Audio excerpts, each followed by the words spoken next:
الثانیہ او ابو هریرہ پدی کے ایس قسم فرق اگر نگنو زمارونو اکابرو خبری ہوکی خودیو دو خبری کوم او اغم دا اکابرو دا خبرو نا مصطفات زمون اکابرو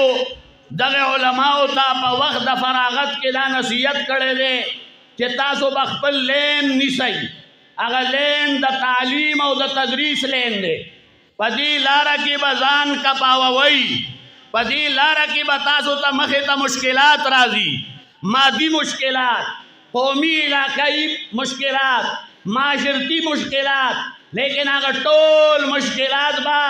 هغه ډېر په احسن طریقې سره داغي مخه کوي او تدریس د دینه با هیڅ کله نشاته کیږي او دا نه ده چې تاسو فارغ شوي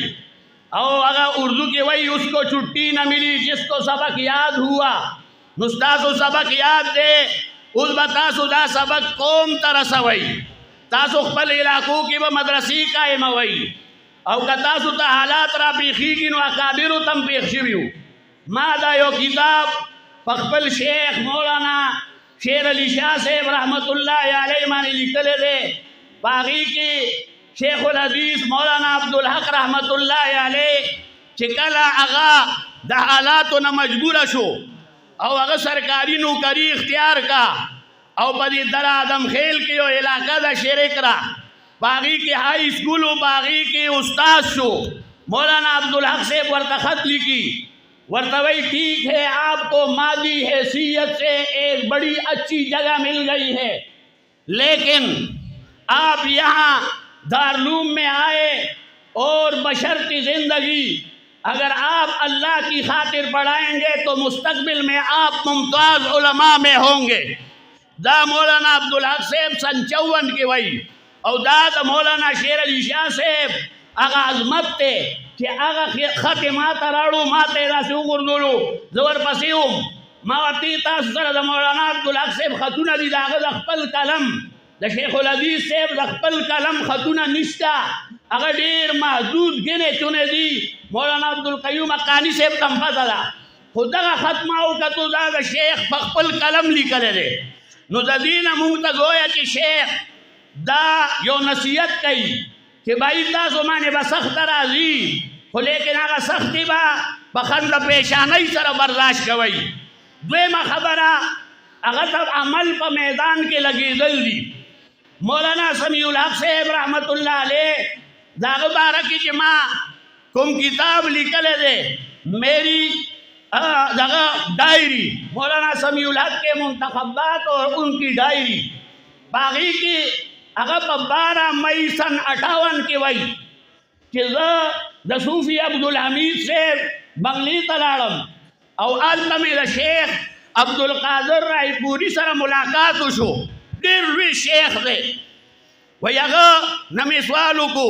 کہ ما تا دعاو کا دارلوم اقانی تا دعاو کا او بیامی ورطوی چیر زمان دیر زیاد ارمان دے کہ دارلوم دیوبند تلاڑشم دا ہندوستان سفر اختیار کم او اگر خپل دیر روی تا گزوئے ورطا بیان کرے دے اگر ورطا وی چیزان ولی خوارے وہ اب ادھر اور ادھر کا قصہ برابر ہے یعنی دا ہندوستان اور دا پاکستان قصہ برابر ہے او تم پڑھاؤ اتنا پڑھاؤ کہ تم سے بہت بڑا عالم بن جائے مولانا سمیع الحق سے وہی جماعت طوی تیرا ظلم واری کہ دا غزیر تبرکنا مستفید شم اگر طوی تم اپنے آپ سے بزرگ بنا لو کہ لوگ آئے اور کہے کہ میں نے مولانا سمیع الحق سے ملنا ہے نزد تاسو تا آغا خبر کوم دا شیخ عبدالقادر رائی پوری کہ تاسو امزان دا وقت شیخان جوڑ گئی کہ خلق تاسو پس راضی زمان رونو دریمہ خبرہ دے طولو اکابرو تاسو تاوکا کہ دا تحریر پا میدان کے کارو گئی دا مولانا عبدالقیوم اقانی سے تاسو تا دا تحریر پا میدان کے ماٹو دے نن پختان لکل نکی اس کو الحمدللہ سنس اگر شروع شوا لیکن دا لوی جبال العلم دی دیر لوی خدمات کری لیکن اگر خدمات ہی تے تحریر کرا نغلل اگر عرض لکل مکار دی نو تاسو دا نن انشاءاللہ عظمو کئی چې د تعلیم او د تحمیل او د تحریر په میدان کې به موږ انشاءالله کار کوو. انشاءالله کوئ به څوک څوک چې هضم کوي لاس اوچت کوي. زه په دغه کلماتو باندې اکتفا کوم.